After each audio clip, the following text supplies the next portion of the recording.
గత 3 రోజులుగా ఎంతో ఉత్కంఠగా కొనసాగిన నారాయణపేట పౌరపీఠాన్ని బీజేపీ కైవసం చేసుకుంది.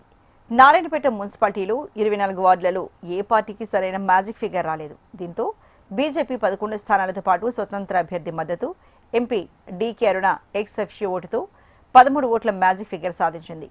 బీజేపీ చైర్మన్ అభ్యర్థిగా కొండా శ్వేత యాదవ్ను బీజేపీ ప్రతిపాదించింది. వైస్ చైర్మన్గా 6వ వార్డు బీజేపీ అభ్యర్థి మంజుల ఎన్నికయ్యారు. కేంద్రం నుంచి నిధులు తెచ్చి నారాయణపేటను అభివృద్ధి చేస్తామని ఎంపీ డీకే అరుణ అన్నారు.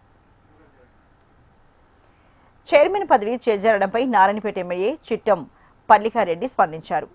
ప్రజా తీర్పును గౌరవిస్తామని, గెలిచిన అభ్యర్థులకు సహకారాన్ని అందించి పట్టణాభివృద్ధికి కృషి చేస్తానని ఆయన తెలిపారు. గత పార్లమెంట్ ఎన్నికల్లో కూడా నారాయణపేట నియోజకవర్గంలో అదే టౌన్లో కూడా పెద్ద ఎత్తున భారతీయ జనతా పార్టీకి ఇచ్చిందని, ఇక్కడ అభివృద్ధి కోసం దాన్ని గెలిపించింది. నరేంద్ర మోదీ గారు ప్రధానమంత్రిగా ఉన్న రోజు గెలిపించింది.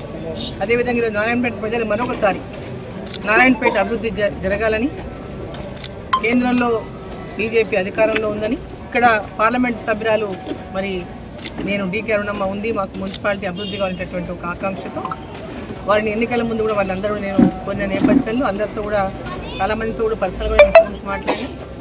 సో ఈ యొక్క మున్సిపాలిటీ అభివృద్ధి జరగాలనేటటువంటి ఒక ఆకాంక్ష, ఎందుకంటే డెవలప్మెంట్ని కోరుకుంటున్నటువంటి ప్రజలు నారాయణపేట ప్రజలు.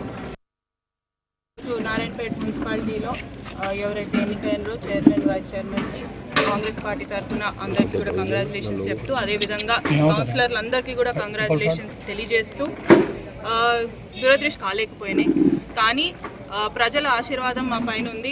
సో తప్పకుండా ప్రజల సేవలో మేము ఎప్పుడూ ఉంటామని కూడా ఈ సందర్భంగా మీ అందరికీ కూడా తెలియజేస్తూ నారాయణపేట నియోజకవర్గ టౌన్ ప్రజలందరికీ కూడా ధన్యవాదాలు.